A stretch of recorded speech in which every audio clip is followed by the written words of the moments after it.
হিন্দুরা কেন গরুর মাংস খায় না? আচ্ছা, গরুর মাংস খেলে কি হয়?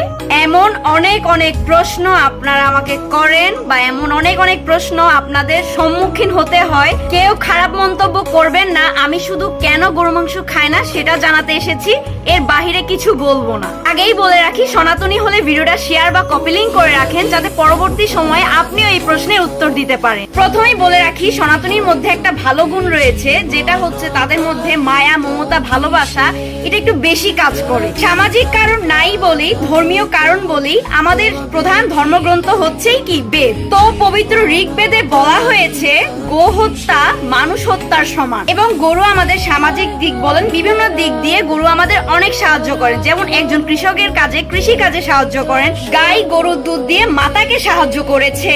সবশেষ গোমাতা হচ্ছে ভগবান শ্রীকৃষ্ণের খুবই প্রিয়। এ কারণে এই সব দিক কারণ মিলিয়ে সনাতনীরা গরুর মাংস আহার করে না। আশা করি যারা জানতেন না তারা আমাকে আর এই প্রশ্নটা করবেন না। সকলে ভিডিওটা শেয়ার বা কপি লিংক করে সকলকে জানার সুযোগ করে দিবেন। ধন্যবাদ। হরে কৃষ্ণা।